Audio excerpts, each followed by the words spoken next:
Hi again, everyone. Patrick Fingston here. I write the Illinoize political newsletter and website at theillinoize.com, ILLINOIZE. Glad you could join us. Welcome back to our almost sort of weekly kind of thing podcast that you can find on our YouTube channel and all of your favorite podcast platforms. Coming up on the show today, we're leading into the spring legislative session in Springfield. So we'll kind of preview that a little bit for you. We'll be joined by State Senator Steve McClure. He's a Republican from Springfield, the Senate Republican kind of floor leader who kind of has his hands in every bill that goes through the on the floor in the Senate. So we'll get his feelings and ideas as what's coming, specifically on funding for migrants and potential constitutional amendment on abortion, which has been talked about and kind of is rattling around the political atmosphere a little bit. And we'll talk to Alex Degman. He's a Statehouse reporter for WBEZ in Chicago, an old radio guy, one that I've known for a long time, and a good guy and one that knows what's going on at the Statehouse as well. So excited to bring you conversations with them today. I think you'll enjoy it. I wanted to talk first, though, a little bit about the migrant situation in Chicago and throughout the state. As we've seen, it continues to be kind of untenable. The city and state are spending bucket loads of money trying to handle this crisis. They continue to have a hard time finding all the funding that they need. Meanwhile, the number of buses that are being sent to the region continues to come in, but they're not specifically going to the city of Chicago at this point because with rules that the city has put in place to fine or even impound buses from Texas if they're not coming in and they're pre-registered and not coming into a certain place or in a certain time frame, the bus companies don't want anything to do with it. So they're just dropping people off, these migrants off, the migrants who are here legally, by the way. They are dropping them off in the suburbs, dropping them off at 12:30 in the morning outside of a metro station in Glen Ellen, where then they miss a train to downtown and they're just kind of wandering the suburbs. Or a bus that was let off at 4:30 in the morning outside of a gas station in Kankakee, which is, an hour and a half south of the city. At the gas station that they actually dropped these folks off, they were literally surrounded by cornfields. It's become an even bigger mess than you could have imagined. And while Governor J.B. Pritzker made his first appearance this week since the middle of December, after he took kind of an extended break for the holidays, we saw him come out this week and instead of talking about issues of how to fix, he instead blamed the issue solely on Republicans, as you can imagine. And this is a cheap political stunt perpetrated by a governor in Texas who is simply trying to score points for himself and his party. And one other thing, it's his party in Congress that is unwilling to come to the table to actually reach an agreement on comprehensive immigration reform and border security. And the president is at the table and Democrats are at the table. It's the Republicans who seem to be walking away. I hope that they will not. There is a chance over the next week that his party, the Republican governor of Texas' party, will do the right thing. But unfortunately, I'm pessimistic, haven't seen them do it as of yet, and think that this will be a good political maneuver in a presidential election year. It won't. People care about people. And the humanitarian crisis that the Texas governor and Republicans are causing is one that we intend to address. Okay, how are they going to address it? Are they going to address it financially?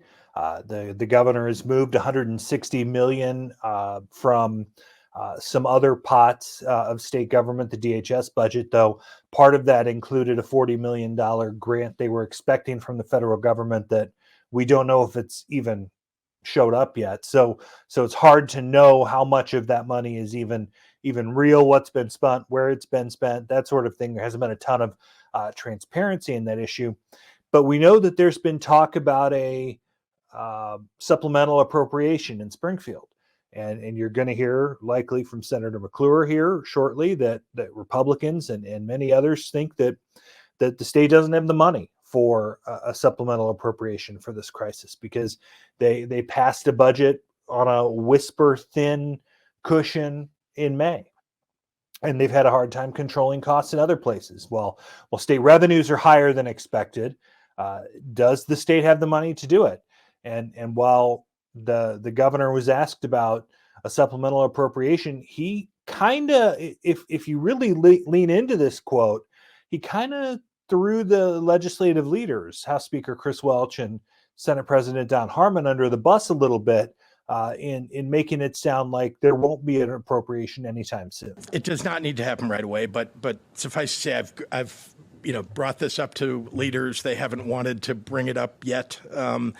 I do think it's going to be important for to deal with the costs here that are rising all the time, or at least the toll is rising, and we're all working together to try to meet the demand. There continues to be a lot of consternation, though, especially inside some of these Democratic subgroups. The African American communities have been out in front of this migrant issue over the last few months, saying, hey, maybe you should take care of our community, our neighborhoods first. But the governor was quick to shout down any idea that these migrants, again, who are here legally, be rejected from Illinois at any point. So this is an issue that's not going away on the state side, on the federal side, and he's right to a point that Congress hasn't acted, the Republican House hasn't acted, but there are a lot of Republicans that will tell you that the White House and the Senate refuse to do anything about border security, and there's an argument to be made that the governor of Texas is shipping the people out of his state who are here legally because they're trying to handle the influx of people that are here illegally. Whether that's right or wrong, that seems to be the argument. So this is an issue that's not going away, and it's getting more and more complicated by the day. So we'll continue to keep an eye on that and continue to discuss it here on this show and in our newsletter as well. Let's jump into our conversation with Senator Steve McClure. All right, pleased to welcome in State Senator Steve McClure, a Republican from Springfield, member of the Senate Republican leadership. Senator McClure has been a friendly and decent guy to get to know in the last couple of years. He wasn't in the Senate when I worked there more than a decade ago. So, Senator, appreciate all your time. Appreciate how helpful you've been over the last couple of years, and thanks for joining us. Thanks for having me, Patrick. Well, so as this podcast goes out, we're getting close to the beginning of the spring legislative session. Lawmakers come back the day after Martin Luther King Day. Obviously, there won't be a lot substantive that happens before the March 19th primary, but I feel like the migrant crisis is going to suck up all the oxygen. Let me start here. This is obviously a federal issue in terms of seeking asylum, in terms of work visa or work passes and securing the border. But the issue is they're here. What do you all see as a downstate Republican senator or Senate Republicans, however you want to approach this? What do you guys see as the solution to this gigantic problem? Well, I think the solution is for Governor Pritzker to use his influence to get President Biden to actually secure the border and to have a comprehensive immigration plan put together, which at this moment, President Biden has no plan whatsoever. He just, like Governor Pritzker, wants to blame everybody else for the current problem. As you said, it's a federal issue. And the reason why Texas and other states are having the issues that they are having and why these folks are coming here is because the border is not secure. And we've got a crisis on our hands. It's got to be dealt with at the national level. And I would encourage Governor Pritzker, instead of going around the country talking about how wonderful Joe Biden is, maybe he should try to use some of his influence to get Joe Biden to do the right thing. But is it really a border security issue? I mean, yes, the illegal immigration issue is out there and is a huge problem. But the asylum seeker part isn't illegal. They're here legally. They're following federal law in filling out that application for asylum, political asylum from Venezuela or Nicaragua or wherever they're coming from. The border security part of this seems to be an entirely separate issue. Am I wrong? You're wrong, because the reason why Texas is shipping people to this country, to Illinois and other states, is because of the fact that the overall immigration crisis is unsustainable to them. They are not just dealing with people seeking asylum. They're dealing with everyone coming across the border, and they do not have the resources in Texas to handle all of these people, this massive influx of people. So the amount of people coming across, whether they are asylum seekers or whether or not they're not coming here legally and they're sneaking in, that total cost to Texas and to the people in that area is unsustainable. And that is why these folks are getting shipped over to the state of Illinois, where, by the way, we don't have the resources or the money or, the state of Illinois can't even handle DCFS kids right now. And those are people that have been here for years, and we can't even get a handle on what these kids are going through, which is really pathetic. And then you've got kids coming across into our state that are living in these tents, and one child died in the bathroom. It's really, really sad, but our state cannot even handle kids that are already here, let alone this big influx of these kids coming from across the world into our state. Unfortunately, though, they're here. And it's no fault of their own, of course, and they are humans, they are people. There was a child that died. Something has to be done, right? And the city doesn't have the money, the state doesn't have enough money budgeted, even though the governor's tried to pick a little bit of funding out of the DHS budget for it. Should the state legislature be ponying up more money for this crisis? The state legislature is dealing with a state that has areas of our state where people feel that they are forgotten. We're talking about all places in the state, including Chicago, in the poorest parts of Chicago. They feel that they are forgotten. They are dealing with unprecedented crime. They are dealing with unprecedented food deserts, where we can't take care of our own citizens. We've got tent cities across the state where we've got homeless people, including homeless veterans, people with mental health issues, that the state of Illinois is doing nothing to take care of. In fact, Governor Quinn shut down facilities that were needed, that have never been reopened, including one in Jacksonville, to try to help people that need our help. I think the taxpayers of this state feel that our state is not doing enough to take care of them. And so I think we need to start with the folks that are here that are suffering in our state right now. As far as the larger immigration picture, that has to be dealt with at the federal level. You have people that come in and they're seeking asylum, and the federal system is so delayed and so outdated that there has to be reforms enacted right now to handle this crisis as soon as possible.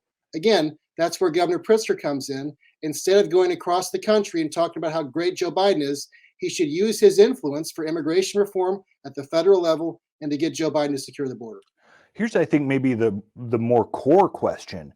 Does the state even have the money to send more to the crisis? Because the state budget was kind of passed on a hair's cushion, in May. And while the revenue estimates have been better, they're not completely rosy.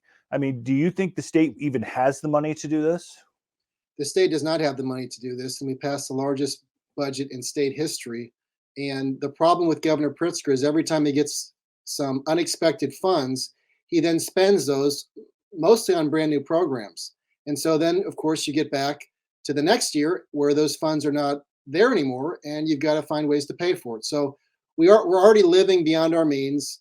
The governor is not good with our finances. And so, no, we don't have the resources to deal with this situation. And I think Governor Pritzker, before he starts to look across the state for emergency situations, he needs to figure out how to deal with just our regular budget every year. It gets bigger every year, despite the fact that we don't have funds, or at least the projected funds, to deal with the spending increases. You know, I did a column at the end of the year with 10 bold predictions for 2024, kind of putting on my Karnak the Magnificent hat, and one of the bold predictions that I made was that the progressives in the legislature are going to push so hard for new spending, new programs, that there will be so much disagreement in Democratic ranks that the legislature won't pass a budget in time. That will go into overtime. I'm not asking you to comment on my harebrained ideas, but what do you see as you're as you're seeing bills get filed? You're the floor leader, so you comment and question on a lot of stuff that comes to the floor. The Senate may be the more sobering side of the Democratic majorities at this point, but which hasn't always been the case. It's kind of flipped in the last 10 years. How hard do you think it will be as you see Democrats interact with each other? There are some really super progressives in the Senate. Are they going to be able to come to an agreement on spending here that is anywhere close to revenue estimates? There's going to be a very nasty fight, I suspect. And everybody wants to push projects for their districts or programs that they want to enact. And obviously, the immigration crisis is going to play a big part of the decision making of some very powerful Democrats in the Senate. So I think it will be a pretty ugly fight. It'll take place behind closed doors, so I won't be privy to that. But my hope for this year during the negotiations is that, like last year, the Senate Democrats are willing to negotiate with us at least to the very end. Unfortunately, we could not come up with an agreement with the Senate Democrats this last spring session, which was very disappointing. But I do think that over the last year, there has been great progress made between the relationship between Senate Republicans and Senate Democrats. So I hope that we can build on that and actually get some things enacted within the budget that Senate Republicans can support, and some cuts that the Senate Republicans can support. That's yet to be seen. So the infighting among the Democrats, I think, will be intense. But I think, I'm going to avoid that, certainly. And I think my caucus is going to avoid that. But my hope is that at the end of the day, once that's through, Democrats will work with us to do what's right for the people of the state of Illinois. You mentioned a couple of minutes ago about DCFS. Obviously, the harangued former leader, Mark Smith, is, or soon to be former leader. He'll leave at the end of the month and be replaced by Heidi Mueller from the Juvenile Justice Department. I've heard some people think very highly of her. She obviously got approved by the Senate for the juvenile justice job. Heard some others very skeptical that the DCFS is slightly rudderless at this point. Do you have optimism for her appointment? I'm optimistic that there are changes coming to DCFS. There's a lot of really wonderful people that work at DCFS. They have been understaffed. They have outdated policies, and there's not a lot of space in some cases to manage kids that have severe mental health issues. And so, DCFS, some people don't realize that DCFS has such a wide reach over things that happen in the state, whether they're daycare facilities or what happens to children that are in abusive or neglected in their households. I think that I'm optimistic that there are changes coming to DCFS. I look forward to vetting Governor Pritzker's appointment. I hope they come before the Executive Appointments Committee, and we can have that discussion. But I'm optimistic that there are changes coming. But there are so many changes that are needed in DCFS right now. And some people have suggested maybe even breaking off DCFS into multiple state agencies to deal with licensing in one department, kids in another department, all kinds of things. Those, I think, are based upon the way DCFS has been run. I think with major changes, it can be an effective agency again. And they do a lot of, as much as they get criticized because of really terrible cases, which they should be criticized for, there's so many people there that do great, great work. And they just need, I think, better guidance and more of a thoughtful approach to how to not just get more people to work there, but maintain those folks so they continue to stay there to help kids across the state. So I'm optimistic that changes are coming, but we've got to go through the process and see what sort of changes are going to be coming, because they can't just be changes for the sake of changing. They have to be positive, and they have to be done with the folks that have been around at DCFS for a while that can share what the current issues are. One of the issues we keep hearing popping up, there are some mixed messages from Democrats. And obviously, the Speaker, the Senate President haven't laid out any ideas of what they're going to do, but there continues to be talk of a potential constitutional amendment to enshrine abortion rights in the state constitution. Obviously it's legal in Illinois. We've seen the stats that abortions went up in Illinois, mostly from an influx of people from out of state. This issue has not been great for Republicans since Roe v. Wade, because it seems like you all don't really know, and this may be more of a national Republican statement, that you guys don't necessarily know what the answer is post Roe. What do you think, whether they decide to do it or not? What's your opinion on the push for a constitutional amendment for abortion? I would be surprised if that happened, because the Democrats love to use that issue as a purely political issue and to scare voters. That's really all they use it for. So if it is a constitutional amendment, that will take it off the table for Democrats for the rest of my lifetime, certainly in the state of Illinois. And so because it's really a political issue for Democrats, I don't see them pushing a constitutional amendment, but we'll see what happens. Senate Republicans, and this goes back to even when I worked there in 2013 and 2014, Senate Republicans are in the super minority, and have just 19 votes now in the chamber. It's hard to get anything done.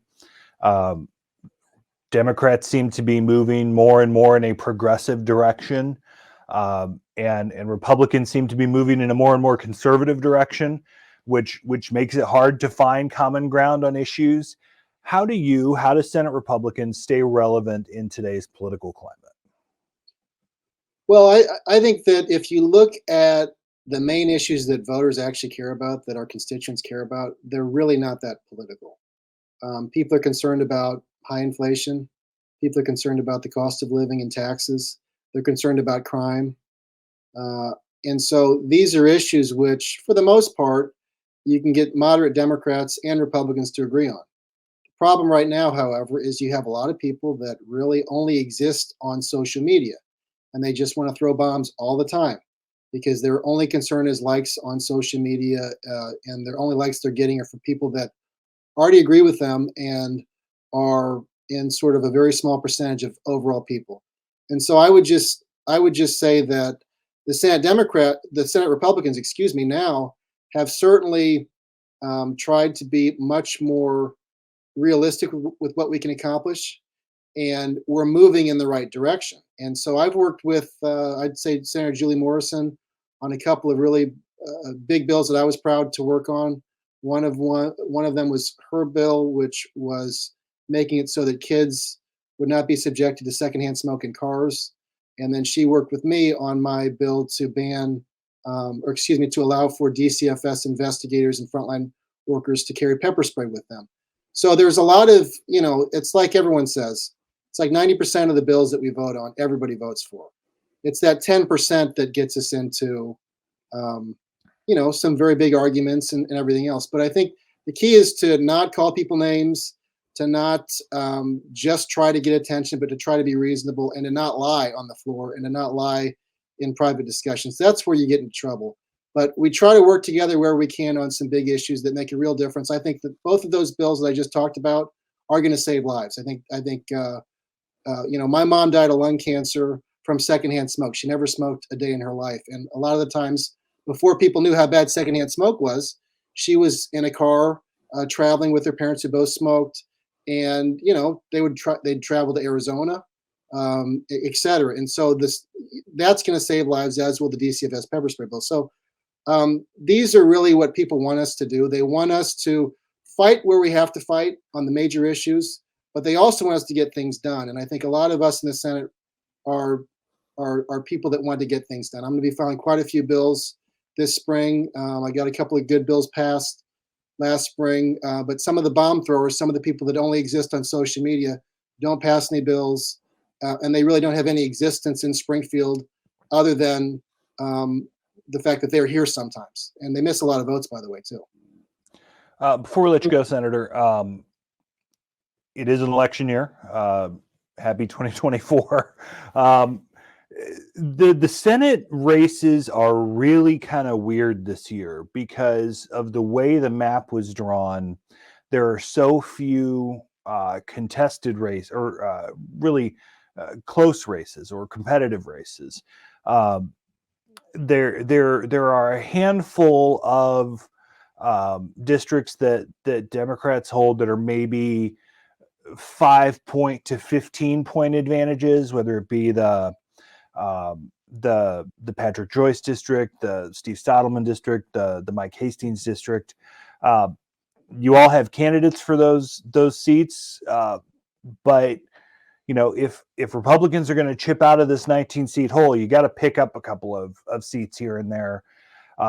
With fundraising challenges, with Donald Trump at the top of the ballot, likely in November, how hard is it for Senate Republicans to gain in November? Well, there was a lot of discussion in the last election cycle that the Senate Republicans were going to be in trouble because of, factors outside the control of Senate Republicans. But we picked up a seat. The Senate Republicans picked off a seat that was held by a sitting Democrat state senator. And now we have Erica Harris who's an outstanding state senator. And so we went from 18 members to 19 members. And my goal with our caucus... Actually, just a reminder, Senate Republicans actually picked up 2 Democrat-held seats, but lost one that was redistricted for Democrats. So it was a net +1, but obviously you guys, won the old Tom Cullerson district and then the Chris Tharp district. Well, the key is the net because, we as I tell Republican groups all the time, we went from 18 members to 19 members. And so our goal is to, in every election cycle, to pick up at least one seat. And so I'm not sure that we've got as many opportunities in this election cycle as we're going to have in the next election cycle. But I'm very optimistic about several of these races. And I think we've got a real chance to pick up at least one seat. And so that's the goal. You keep moving in the right direction. I think a lot of people assume that there's some sort of a light switch that all of a sudden we're all going to be Republicans. That's not how it works. It goes slowly. And every election cycle, we've got to pick up a seat or more. And in my opinion, we should have picked up more seats in the last election cycle, quite frankly. And I think that the mistakes that were made in that cycle are going to be corrected in this cycle and the next cycle. And so I'm excited about our caucus.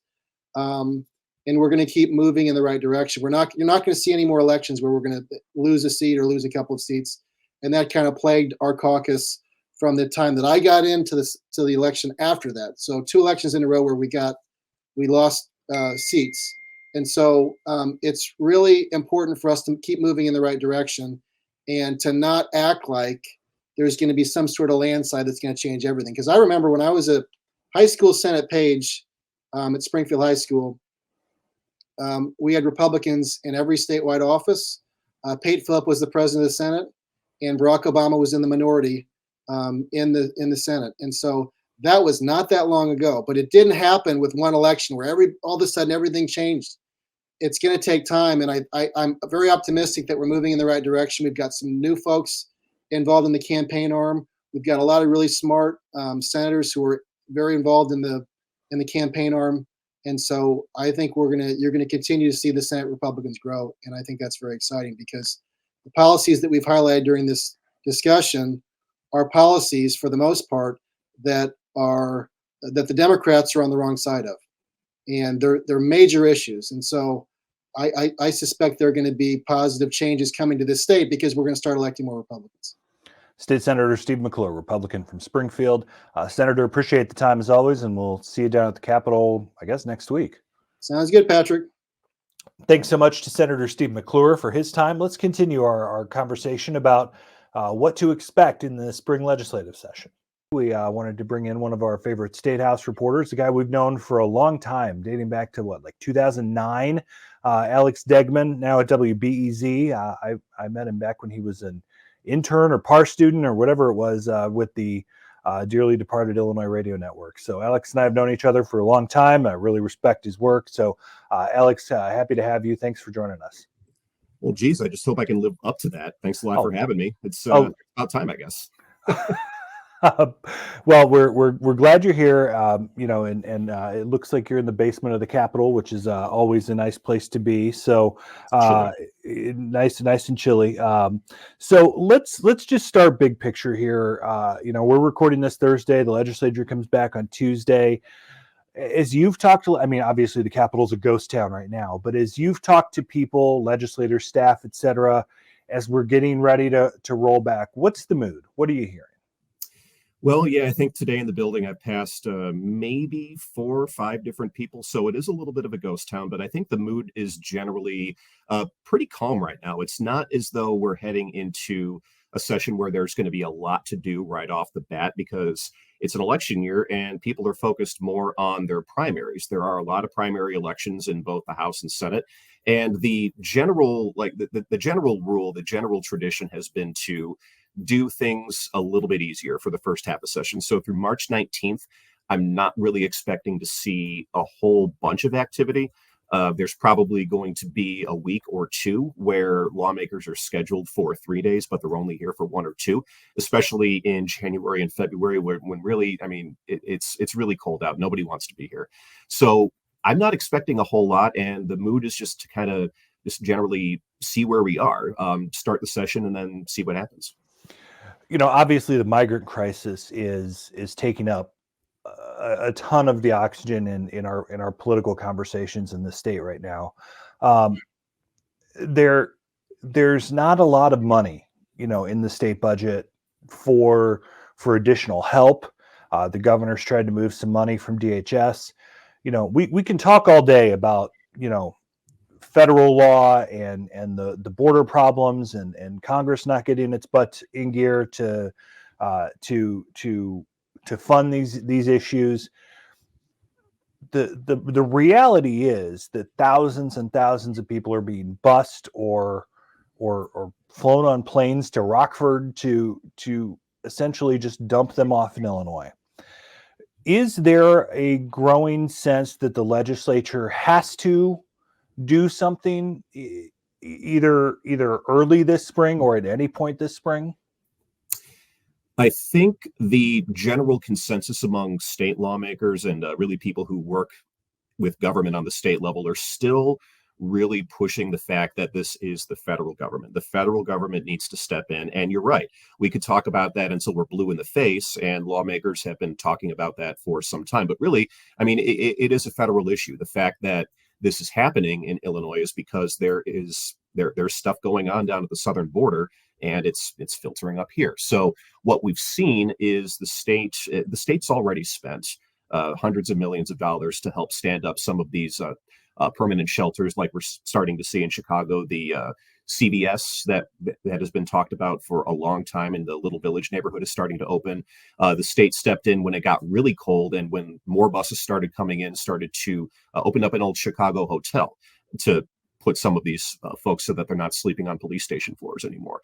But like you said, that does cost money, and it doesn't really seem like the federal government is going to, at least quickly, the federal government's not going to get Illinois the money that we need. However, it doesn't really seem, at least initially, at least right now, like there's appetite to put forth a supplemental budget to deal with the migrant crisis. There eventually was a supplemental last year, but based on the people that I'm talking to, that doesn't really seem to be a priority, at least not right now, because as you mentioned, money is not exactly free flowing as it might have been a couple of years ago. And, free flowing is not exactly the right way to put it, but there was COVID money, there was federal relief money, there were some things that state lawmakers wanted to do to benefit folks.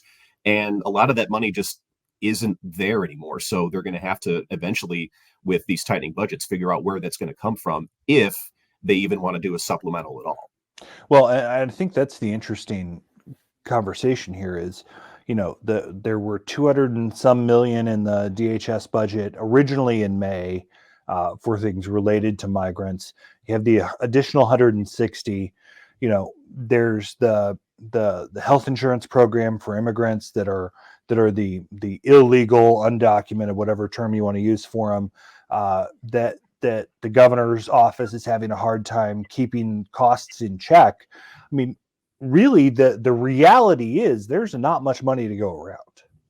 Yeah, and the issue of caring for migrants that are coming from South American countries, Venezuela, places like that, that's an entirely separate issue from healthcare for undocumented immigrants, because migrants are eligible for healthcare under federal guidelines, so they're not eligible for the state program. But even still, that's another example. The healthcare benefits for immigrant adults, healthcare benefits for immigrant seniors. That's an example of a program that had the best intentions, but costs just ballooned way faster than anybody was anticipating, in ways that they weren't anticipating. And what they've done with that program so far is probably what's going to stay there, at least initially. They're probably going to keep enrollment caps where they are. They're probably going to, and even though the copays that were initially going to be put into the program have been delayed for now, I don't really think that's. I do think that's going to become part of that's going to become part of the program soon. So it's just, again, you're right. It's a matter of trying to figure out where to put all of these dollars to all of these needs, and they're all needs, but will we have the money for it? What does Governor Pritzker want this session? I mean, we haven't heard a ton from him outside of some economic development wins and a healthcare grant. I think he talked about Thursday morning, and he's been really, just when he's been in public the last couple of months, it's really been so migrant focused. What do we think we're going to hear as a set of priorities from the governor? There are a couple of things that I think might catch the governor's ear for the next couple of months. You might remember a few months ago, he announced basically a new agency to combine all of the services of early childhood education under one agency. And he just signed that executive order a couple of months ago. So early childhood education and education in general, that's always been a big topic of his. That's always been one of his major issues, increasing K-12 funding, increasing early childhood, increasing secondary education. And this is just another step to try to, I guess the word I'm looking for is streamline services, make things a little bit more efficient. It's not dissimilar to some of the other agency consolidations that we've seen. And then the other thing, and we haven't heard anything about this specifically or with any clarity, but there is a pretty good chance that Governor Pritzker is going to get behind whatever efforts take place in the legislature regarding abortion. There was a really big push when Roe v. Wade fell to codify abortion protections in Illinois. And there was a working group of legislators that got together to try to figure out the best way to do that. They came up with some legislation last year that increased protection. Working group of Democrats, by the way. Let's be clear. Yes, so the legislative, the Dobbs working group, they got together to decide, mainly because, Democrats, for a lot of these issues, for a lot of abortion issues, they do tend to work with each other. They don't tend to work with Republicans on social issues like abortion and things like that. They came up with a package of legislation that did pass. A lot of that had to deal with people who were coming from out of state seeking abortions in Illinois. But what they're also trying to work on is, if there is going to be an amendment to the Constitution that voters are going to approve, what does that look like? What does that say? When would that get on the ballot? Is there time to get something on this ballot in 2024? We're probably running up against some deadlines right now. But the latest thing that I've heard from the leader of the working group, Kelly Cassidy, is they're going to probably reconvene as soon as session starts and start talking about whether this is the right time. Is this the right time to try to codify things? Is there too much going on with an election? Is there too much other legislative stuff? But, just from my personal perspective, this would probably be a pretty good year to try to do that, because of the focus that the governor has on abortion. He started a national nonprofit to focus on abortion nationwide. Think Big America. This is one of his things. And especially if we, as a lot of people are guessing, Governor Pritzker has national aspirations, and abortion is going to be one of his big issues. You don't say. Yeah, I mean, it seems like this would be a pretty good time for him to use his bully pulpit. But as is always the case in the Illinois legislature, we don't exactly know what's going to happen until it actually happens. So we'll see. I mentioned this with Senator McClure in our last segment. I kind of did a 10 bold projections for 2024, and one of them was that the fight between progressives and establishment Democrats over spending and new programs was essentially going to cause chaos. My bold prediction was that it leads us to overtime. What's the feeling in Springfield of the division between progressives and establishment, as much as there even is establishment anymore, in how to handle new programs and spending, and how they come together on these issues moving forward? Well, the Democrats are split into a lot of sub-caucuses. There's the Black Caucus, the Latino Caucus, the Moderate Caucus, the Progressive Caucus, and I think I might be forgetting a couple. But we really did start to notice, especially this session, we started to notice a little bit of tension between the Mod Caucus and the Progressives. And I noticed it first over some issues, over social issues, like, for example, the thing that passed last year that outlined parameters in case a business wanted to add gender neutral restrooms. Didn't require them to build gender neutral restrooms, just outlined the parameters. There were not members of the Mod Caucus that voted for that. I think, and I counted, and I think most of the Moderate Caucus sat out of that one. They didn't vote no, they didn't vote yes. So it barely passed. And we also see some consternation among the caucuses when, I mean, not to get back to the migrant crisis, but the migrant crisis. There is a lot of there's a lot of debate over how that money should be spent. Should it be spent on the people who already live here? Should it be in programs to help the people who already live here? And the Black Caucus is especially cognizant on that issue and vocal on that issue too. Exactly. And the Black Caucus and the Latino Caucus started to butt heads specifically over the healthcare program that we were talking about a little bit ago, the health benefits for immigrant adults. There was some consternation about how much money we should be spending on this program when there are, folks that are here, that are legal, that need help, that are living in shelters, that are living on the street. So just because there is a D next to someone's name does not mean that there is. It doesn't mean it's a rubber stamp. So what I've been starting to tell people is that, yeah, Democrats have a supermajority in the House and Senate, but really, I mean, and I don't think this is unique to Illinois. The fissure between progressive Democrats and moderate Democrats, or what you might call establishment Democrats, it's going to be on display, and it's going to be interesting to watch.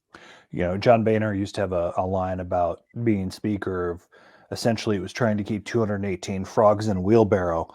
I assume Chris Welch knows what he means at this point, because there's such division inside that caucus specifically. Yeah, and Speaker Welch has made it very clear, and he's made it clear from the beginning that he's not going to have the type of leadership where voices aren't heard. He wants everybody to be able to introduce a bill. He wants everybody to be able to present a bill in committee. And when that happens, you get a lot of voices. You get a lot of voices that are advocating for a lot of different things. And sometimes that kind of gums up the works a little bit. And it's not necessarily a bad thing to gum up the works in that respect, but it just means that things take a little bit longer. Alex, before we let you go, this ain't your first rodeo, even though we did cast you away to St. Louis for a few years. The March 19th primary essentially guarantees that nothing gets done before then. What kind of sprint will it look like between March 20th and the end of May? You mean what kind of sprint is it going to look like from May 17th to May 24th? Fact. No, I'm just kidding. But no, honestly, that has generally been the pattern. And it's going to be especially so this year because the primary on March 19th means that for the first 2 months, and I don't know, Patrick, if you've looked at a legislative calendar, but they're scheduled for a week this month, 2 weeks next month, and then I think maybe 3 in March before, or no, two in March before the primary. So yeah, if you're looking for stuff to get done, I'm not going to say that it's a guarantee that nothing will get done, because every time I say that, I'm wrong. But it will be much busier in the second half than it is in the first half. How mad of a dash that will be depends on what gets introduced. There's still a lot of things that are percolating in lawmakers' heads that haven't been introduced into bill form yet. So, we have an idea of what will come up, but the best laid plans in this building never really work out, do they? Never. Alex Degman, WBEZ, Chicago Public Radio, a Statehouse reporter. Alex, appreciate the time. Thanks so much for joining us. Yeah, thanks for having me. Thanks to Alex Degman from WBEZ, good friend of ours. Glad he could take some time to join us, as well as to Senator Steve McClure, a Republican for Springfield, for his time on the show today. Continue reading the newsletter, theillinoize.com, and we will keep you up to date as to what's going on in Springfield, what's going on in the legislative session. Of course, we'll be covering primaries and all of the races that are hot and heavy between now and the March 19th primary. It's going to keep getting weird, plenty weird here in the state over the next 9 or 10 weeks. So thanks so much for joining us. I'm Patrick Fingston. Have a great day, everybody.